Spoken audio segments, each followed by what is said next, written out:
So in the second part of this lecture, I want to look at mathematical developments in the Enlightenment and show how they showed up almost immediately in first structural analysis of buildings, and then in the architecture and structure of generations of buildings that were built in the 18th century, often what we think of stylistically as neoclassical.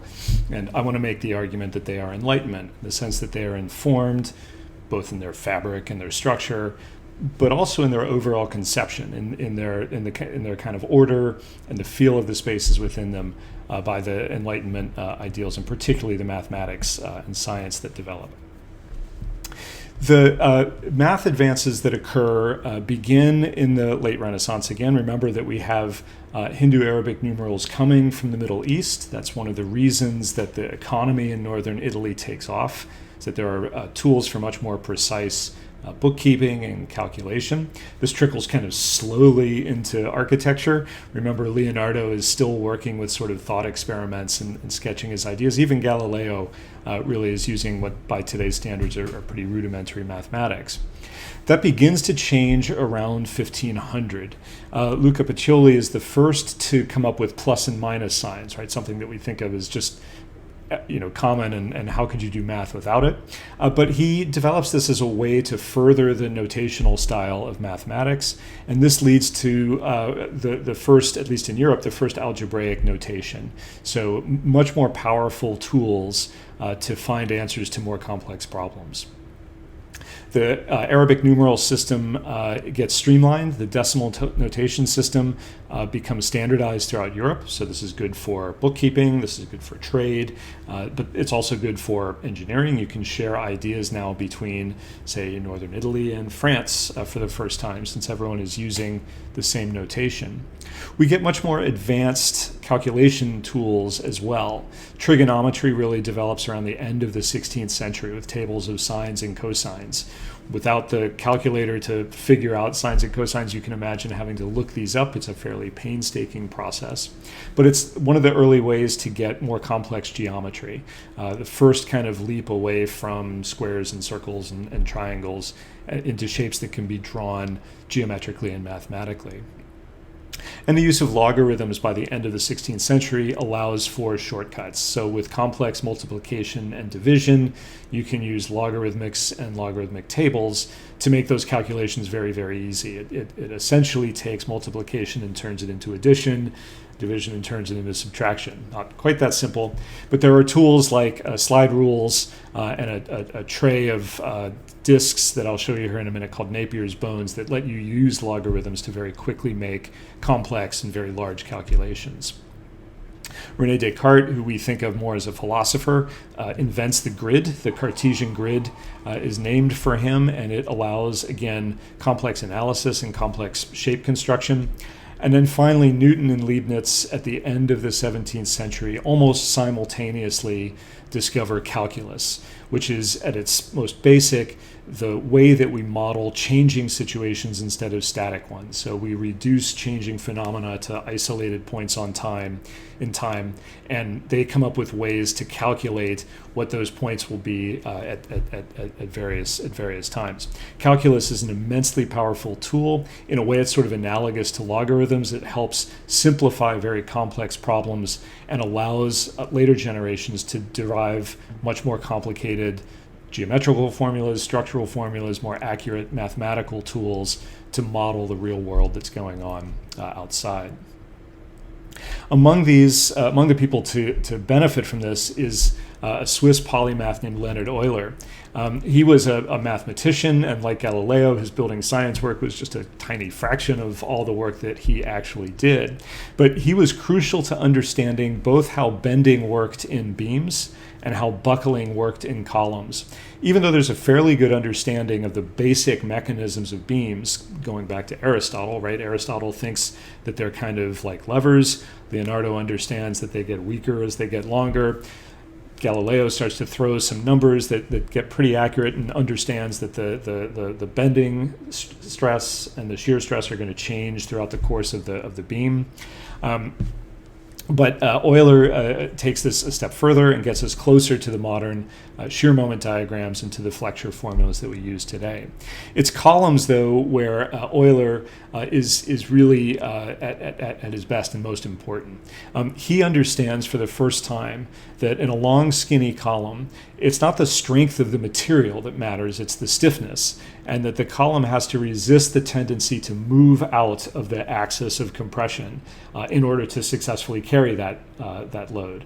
Right? Remember from SciTech 1 that columns are lazy, right? They want to move out of the way and let the load snap them if they can. And Euler realized that it didn't matter how strong you made the column if it was flimsy. He realizes that the column has to be stiff enough to resist getting pushed off of the axis of compression to actually carry the load.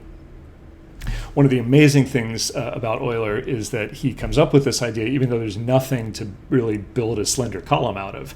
You could make them out of sticks, but there is no real steel or extensive use of wrought iron columns just yet when he comes up with this. It is a formula that is actually waiting for an application, and that application will come about 20 or 30 years after he comes up with the formula. Here from Addis's book, some early calculating tools. In the upper left is a slide rule. Lower right in the left image is one of Napier's bones. Upper right, you see a couple other slide rules, different ways of getting logarithms to do your complex multiplication and division for you. And in the lower right, new measuring tools that allow architects and engineers to take off measurements from drawings with increasing precision. Now, all this gets put to use in applying the experimental method to building mechanics or building statics. There are a whole series of experimentalists, scientists who want to find out much more about how beams actually work, about what the actual mechanics of arches are, about how much load a column of a given length and slenderness can actually carry. These all take part in this new experimental method, the scientific method that says you go in with a hypothesis, you do a very carefully constructed experiment, you take those results and you analyze them, you maybe make some tweaks, and you go back and you test it again based on the revisions to the hypothesis. With mathematics as a more precise tool, these engineers are able to predict much better what's going to happen, and they can take more complex situations into the laboratory and devise experiments for them. They can take much more precise readings to see exactly what's going on, and we get closer and closer and closer to genuinely useful structural theory. In other words, in this case, it's not theory that comes out of a book or that's handed down from the ancients or that comes to us from some sacred text. It is theory that we would compare now to scientific theory, where you go in with an idea that you think is valid or useful, you test it, and if it's not falsified, you're more confident that it's going to work the next time, right? There's no such thing maybe as the final truth to this, just theories that get more and more refined and more useful. The real test of these is not whether they're true or not, but whether you can rely on them to design your structure or to cut your bricks in a certain shape or to design, in Rene's case, your abutments to carry the thrust of an arch. And you see both on the left some of the experiments that are done to get to strengths of materials, both in bending and in compression. You can see a very kind of SciTech looking column rig there.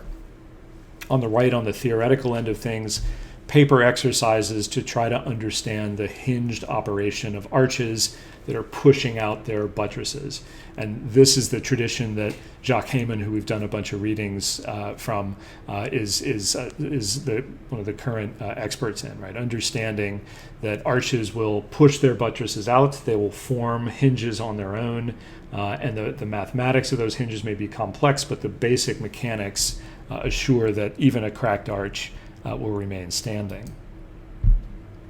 Now, these get applied very kind of early on to one of the great structural analysis problems of the Renaissance. So the Enlightenment turns around and has to solve a problem that the Renaissance left for it. You may recall that when St. Peter's opened, as you would expect, with a dome on a very tall drum and piers below, the thrust of the dome pushes the drum apart, and cracks appeared within the fabric of the dome itself, as well as the drum and the piers. This, of course, alarmed the Vatican.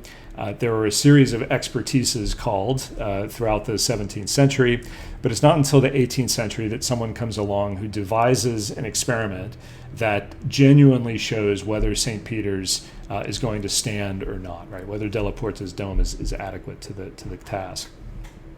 Now, one way to think of the scope of the problem is to look at a section of St. Peter's, which, remember, Bramante's initial idea is to take the Basilica of Maxentius and simply put the Pantheon on top of it. And in fact, if you compare St. Peter's to the Pantheon to scale, what you realize is that the Dome of St. Peter's is actually much taller than the Pantheon, and it is up much, much higher than even the Basilica of Maxentius would have placed it. So the thrusts of the dome are coming from a taller dome. Taller is a little better, but they're coming down to this drum that's relatively fragile. You can see that it's fairly thin at the base, and it relies on a colonnade on the exterior to absorb some of the thrusts. You can see, too, that the drum of St. Peter's Dome is much, much thinner than the walls of the Pantheon, so there isn't adequate distance there, according to the Roman model, to absorb the thrust of the dome. And Heyman, of course, says, well, then the dome is going to crack, and depending on how far out the drum expands, the hinges that it forms are either going to be stable or they're not. St. Peter's passes the 5-minute rule, right? After the dome is completed, it stands for 5 minutes. So according to Heyman, the dome should stand forever if the material is kept intact. But nevertheless, the cracks are worrying. And a second expertise is called in the mid-18th century.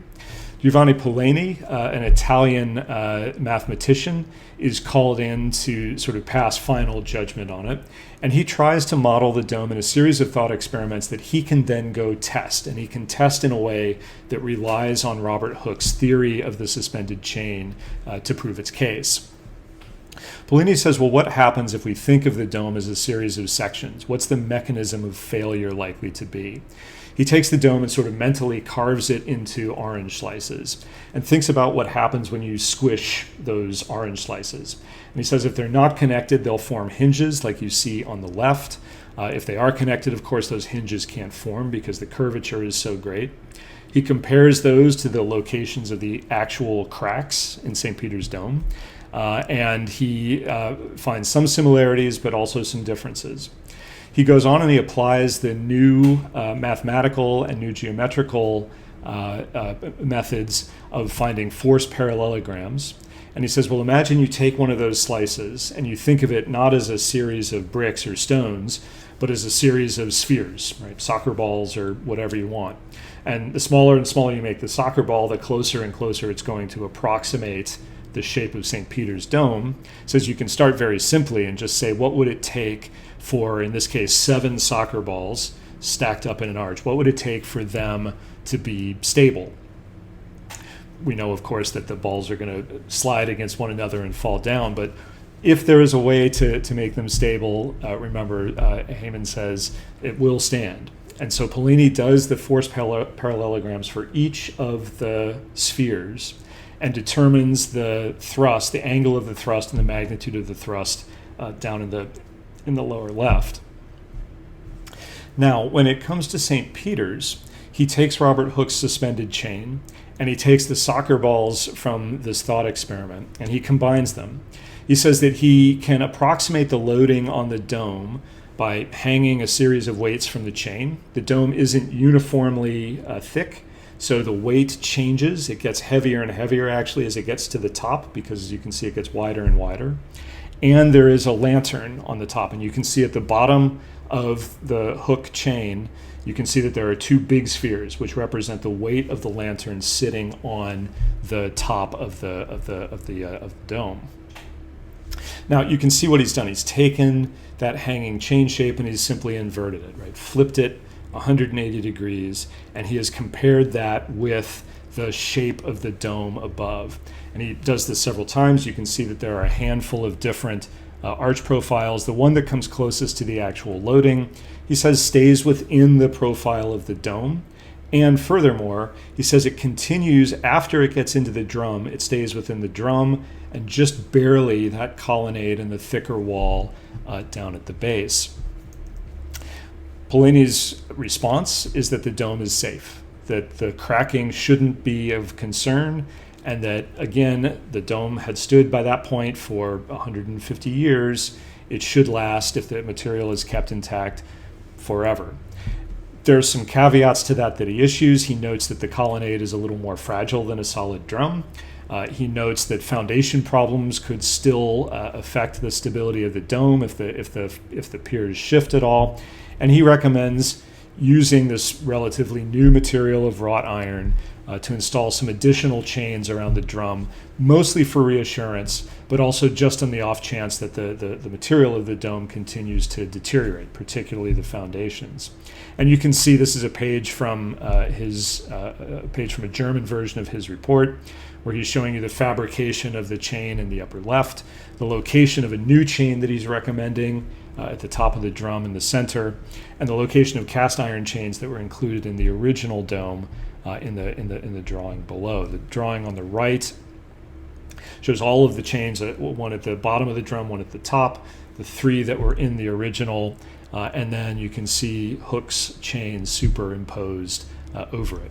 There's mathematics that backs this up, but it's this nice synthesis of understanding the implications of a new structural concept. The catenary chain flipped upside down becomes the ideal shape for an arch. A theory that derives from centuries of practice, that if the thrust line of a dome stays within the material of the dome, then the dome is stable. And mathematics that involves geometry, trigonometry to find the force parallelograms, and advanced algebra to come up with the direction and magnitude of the reactions that are needed. Through the 18th and 19th century, we get the formalization of engineering as a discipline. And that happens in part through new academies, new schools that are dedicated specifically to advancing the science of engineering. In 1747, the École des Ponts et Chaussées in Paris becomes the center of engineering kind of in not just Europe, but the world. Its director looks at an absolutely science-based curriculum and research program. So very much like today, a research university, this is a research academy where instead of designing thinking about how buildings are going to look and then figuring out how they're going to stand up, Rene is going to have his students and his faculty research what the most efficient way to structure buildings is, and let architects down the road at the École des Beaux-Arts figure out how to make those beautiful. There's a movement in Germany called the Polytechnic Movement. The legacy of this is basically the land-grant university in the United States, an institution of higher learning that is dedicated to engaging with the real world and trying to find solutions to actual problems out there. This starts in Germany, it migrates to the UK, it comes to America, where it's a particularly agricultural phenomenon. We get a lot of engineering schools out of this. It starts in America to try to educate settlers in how to best take advantage of the land that they're trying to cultivate. And we get the first person who actually goes out and calls themselves a civil engineer, John Smeaton, a British sort of scientist to begin with, really defines the role of the consulting engineer. I consider myself in no other light than as a private artist who works for hire for those who are pleased to employ me, a commercial professional, someone who is going to sell his services to those who need it. Those who sent for me to take advice, I consider as my paymasters. From them, I receive my propositions of what they're desirous of effecting. The very definition of a consulting engineer. Someone's going to draw up a plan, give it to John Smeaton. John Smeaton is going to figure out how to make it stand up. We'll see this definition get challenged, of course, right? We have different expectations of design engineers versus consulting engineers. But this is a pretty good definition of what a professional consulting engineer did in the 18th century and continues to do today in the 21st. We'll talk much more about concrete in a couple of weeks, but Smeaton is the one who first employs hydraulic cement in a maritime capacity, at least the first since Roman times, with a lighthouse that's built in the 1750s. And we get this final building scientist who comes in and gives us the missing piece of the puzzle that lets us do beam design in the way that we still do it today, that lets us use the Deflection Formula and shear moment diagrams to determine an adequate beam size. And that is the correct theory of the neutral axis, that the neutral axis is the point in the cross-section of a beam where there is no tension and no compression, and that axis is key to figuring out the moment arm of the forces A and B that you may remember from Galileo's drawing at the root of a cantilever. Navier is also a key in forming a theory of elasticity. So we get much better deflection formulas and much better understanding of how strength and stiffness are related with his work.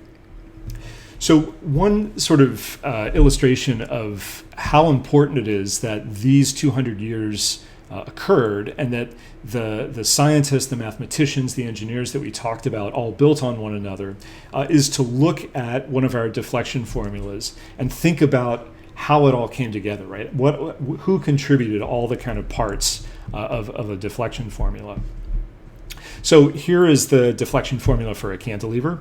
It is the deflection is proportional to the load. So the greater the load, the greater the deflection, and it's proportional to the cube of the length. So the longer the cantilever is, the more the deflection, much more so, exponent of 3 more so than the load. What resists that deflection? We have a constant, the number 3 in this instant, and then we have 2 properties. One that is related to strength of materials, E, which is the modulus of elasticity, the resistance of the material itself to deflection, and I, the moment of inertia, where that material is distributed in the cross-section of the element. And you'll remember, of course, that the ideal distribution is basically an I-beam, right? Very, very big flanges, very, very thin web, so that the material has the highest moment of inertia, the furthest distance from the neutral axis, and is able to put that modulus of elasticity to use most efficiently. Okay, well, how do we end up with that? Well, you can derive it with calculus, but each one of these pieces has a kind of champion that brings it to the table. Aristotle, first of all, says that a beam is kind of like a set of levers. He doesn't understand how the mechanisms all work, but he understands there's a parallel between the levers that he's experimenting with and the way a structural beam works. So the load times the length, something about the moment arm, something about the bending moment connects beam design with the way that levers operate.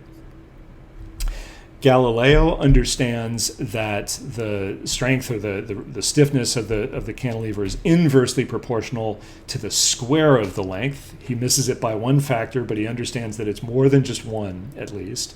And he understands that the strength or stiffness is, the resistance to that is proportional to the cube of the depth. Now remember, moment of inertia is in inches to the 4th. So he's 1 factor off in both the numerator and the denominator. As you can imagine, that gets him close to a formula that can predict how the beam's going to behave, but not totally accurate, right? Not terribly precise. Hooke understands the relationship between stress and strain, that as the load increases, the deflection grows proportionally with that. The whole idea of being able to measure deflection from the strength of the material comes from Hooke. He doesn't contribute a variable, but the idea that this equation could be out there certainly owes a lot to him. Euler gets modulus of elasticity right. He understands that there is a numerical relation between strength and stiffness. And then Navier and Fairbairn are the ones who accurately come up with moments of inertia. We will talk about Fairbairn at great length when we talk about iron. And they also factor in an additional factor of length in deflection. And with Navier and Fairbairn, by the early 19th century, we have a formula that is accurate enough that we still use it today, right? This is the deflection formula that we use to calculate how much a cantilever deflects. And it is accurate enough that we can rely on it 200 years nearly after the last pieces of the puzzle were put together. Now, in addition to coming up with formulas that architecture students try to memorize or scroll down in their exam books, the idea that science can influence building also changed the way that architects thought about their buildings.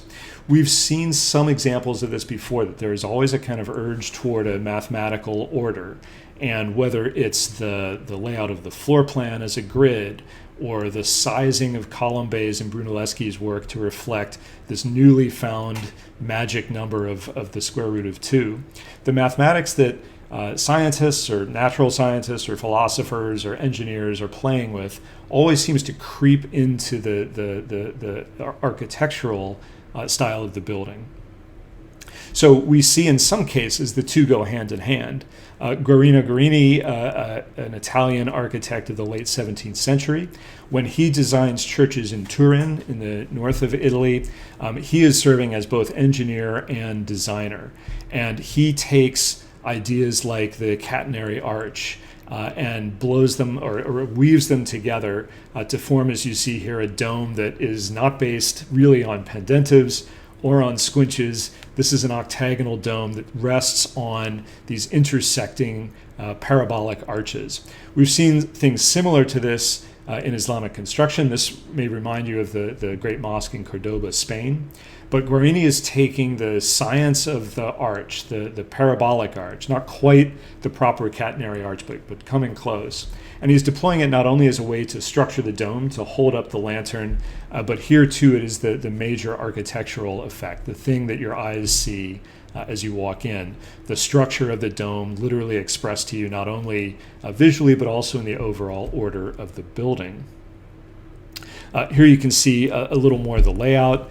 Dome is a perfect circle, but on the right you can see that there are some complex calculations in terms of the curvature to go from that circular plan to the more parabolic arches that support the lantern of the dome above. And we see it in a style called Neoclassicism as well. This is Claude Perrault's east facade of the Louvre in Paris. And there is, first of all, a kind of incredibly rigorous order to this. Neoclassicism is known for its kind of relentless application of modules over and over and over again. So that repetition, you could argue, comes from an idea about the new mathematics. But what's really interesting about Perrault's Louvre facade is that instead of a single colonnade of individual columns, you'll notice that the Corinthian columns on the Louvre facade are paired, right? They come in twos instead of ones. Now, structurally, this seems to make very little sense, right? If you're trying to maximize the openness of a colonnade, you would try to do sort of one column spaced as far apart as you wanted. Perrault is making a rhetorical gesture here by pairing the columns up, but he's also making a structural one. That span between the two Corinthian columns on the right is much, much greater than you could typically get in stone. You can see that it's a flat arch. The voussoirs all radiate out, and there is certainly a line of thrust perpendicular to the cut lines in the voussoirs that would show you that it works. That is a legitimate flat arch. The problem that Perrault faces is the tendency of those stones to slide past one another. In a very, very kind of broad spanning flat arch, that becomes a geometrical issue. Well, the east facade of the Louvre is one of the first buildings to employ iron reinforcement in a masonry facade. And it is this combination of bars and stirrups that you see in the upper left that allow Perrault to span that distance between the paired columns successfully. You can see details, you can see layouts of the stirrups and the bars, and then on the right you see reinforcing that's holding up the stone in the ceiling above the colonnade. All of that is expressed as stone architecture, but it's in proportions that we haven't seen before. It's in proportions that become almost kind of Gothic in their scale. And we'll see that this becomes an important touchstone for French architecture in the 18th century. Saint-Sulpice, which is one of the sort of major Enlightenment churches in France, where they're taking a Roman structure and using kind of vaulting techniques from Gothic buildings. They're trying to open up, this is almost back to the Basilica of Maxentius again. That combination of Gothic light, airiness on the interior, paired with this classical sensibility. And you can see another long spanning colonnade on the left. Again, is this hallmark of Neoclassicism. La Madeleine, which is built in the midst of the French Revolution, represents sort of everything to all sides in the fight, but is basically, again, trying to take a classical module, in this case, a dome repeated again and again, very much like St. Paul's in London, but to do it with a sense of structural lightness, to use iron in particular to span larger distances between those columns. On the exterior, very, very Roman structure. It is based on a Roman temple in Nîmes in the south of France. On the interior, again, this emphasis, though, on lightweight structure and on daylight.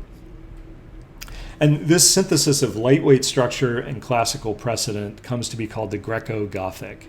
And at first it seems like it's kind of an odd mix, right? That you're trying to combine the lightness, the slenderness of Gothic with the order and the vocabulary of Greek, or really more Roman architecture. But that ideal is very important, because the match of those two sensibilities, right, the rigorous order with the lightness of structure, is something that we'll see come into steel construction and concrete construction and gradually influence an entirely new movement. This is the building that maybe best represents that Greco-Gothic ideal. Sainte-Geneviève in Paris, renamed the Pantheon after the Revolution, by Soufflot and Rondelet, completed in 1790. You can see it as a massive church, 300 feet by, or 260 feet by 260 feet almost. And it takes Hooke and Wren's idea of the triple dome and does not quite as accurate a job of it, right? There's no catenary shape in that center dome that's doing all of the structural work. But if you sort of trace the lines out, there's maybe a little bit of a bursting issue at the top. There's a kind of general catenary that you could trace from that dome down into the piers. In the facade, you see these widely spaced Corinthian columns that are hallmarks of this style. So a classical language, but with wider, more airy proportions.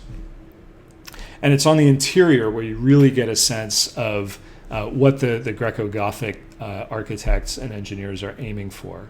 Basilica of Maxentius is certainly a precedent here, but it's done in a way that's pushed more toward the Gothic proportions of the cathedrals, right? Long spans between columns, massive windows that flood this Roman interior with daylight, tall, skinny Corinthian columns that raise things up and produce these very, very slender visual lines. Now, the engineering behind this was not perfect. Sainte-Geneviève has had really bad settlement problems and seems to get restored about every 7 or 10 years. But it is built, stands, and it becomes a kind of symbol first for the French Republic, then for the Revolution. It now, of course, houses the tombs of great Frenchmen and women in the basement. But it's worth taking a look at for the aesthetics and for the structure that goes on above as well. All of the pieces of the classical language that we've been dealing with since the Renaissance are here deployed with new proportions and new kind of attenuated height that is all about trying to marry the spatial experience of the Gothic with this classical language. Soufflot and Rondelet use iron extensively throughout Sainte-Geneviève, and maybe the most dramatic case of this is in the front, where the stone facade is distilled down into a series of arches that bring the loads down into the Corinthian columns. You can see the stirrup pattern that's actually holding the voussoirs in place, taking up a lot of the shear that exists between them as you go left to right. And again, bringing those forces down into the center of those very, very long, slender columns. Sainte-Geneviève is the building that starts off the historian Kenneth Frampton's book, Modern Architecture, A Critical History. Frampton argues that this is where this combined sense of technology and space, lightweight structure, classical space, Gothic in feel because of the slenderness and the lightness, kind of classical in vocabulary and order. The vocabulary ends up getting ditched, but the sense of order remains.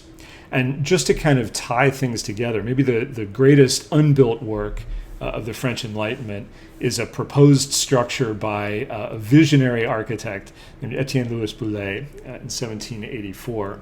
Boullée comes up with an idea for a cenotaph for Isaac Newton, mathematician, but also the discoverer of gravity.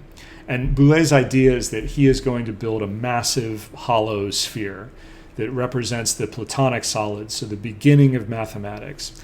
And within that sphere, he's going to punch holes so that during the daytime, as you're standing paying your respects to Isaac Newton, what you see is the nighttime sky, rendered planetarium style in the dome above you. Was never built, probably could not have been built given the technology of the time.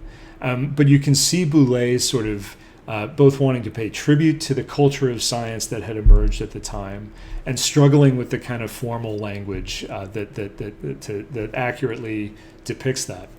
I have always thought that this project would have been maybe more appropriate had Boullée chosen a catenary arch, right? And had he used the calculus that Newton had come up with to determine the proper shape for that catenary arch. This project, nevertheless, though, comes to represent an idea about science and engineering, science and architecture, merging together both in the figure of Newton and in the figure of the sphere. The stark language, the huge size, the kind of daring of it, all of these things will continue on through the 19th century, but distilled down into new materials, new techniques, and taking advantage of all of the mathematics and science that had gone on in the 17th and 18th centuries.